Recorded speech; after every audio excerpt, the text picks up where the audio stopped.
How to describe VR to someone who's never tried it before?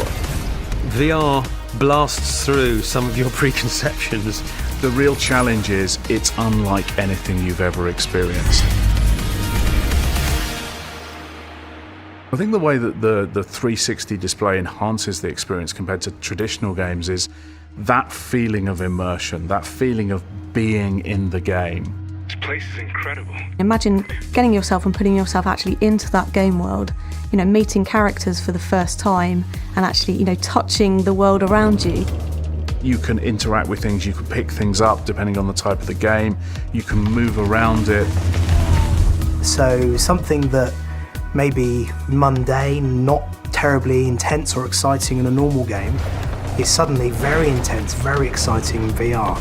So for an example, someone shouting at your character in a traditional game, your character is on the screen and you're sitting on your sofa, you've got all that separation, it's not that intense. But if you're in VR, that person is shouting at you in your face. When you first experience VR, if you've not tried it before, you're not quite sure what to expect. But then actually seeing how fast the computer can keep up with your head movements and moving it sideways and going up and down and rolling your head and realising that it was happening very, very quickly and it was happening very well, it just seemed to work.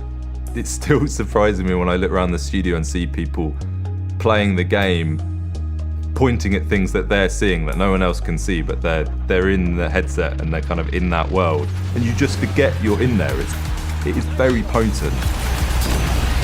Our designers are used to designing experiences that sit in front of you. So suddenly, fundamentally, they're going to have to build experiences and build gameplay that are to the side of you, that are behind you, to give you reasons to make the VR space more interesting. In virtual reality games, the player is the camera. You're not just focusing on specific things, it's more about leading the player, whether that's through audio cues or visual cues that kind of attract them to what they should be looking at.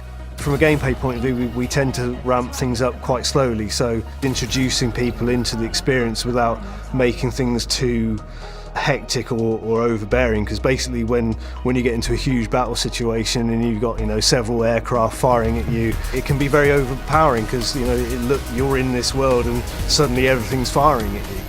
It's important that you give people the time to get used to the virtual experience without forcing them to save the world at the same time.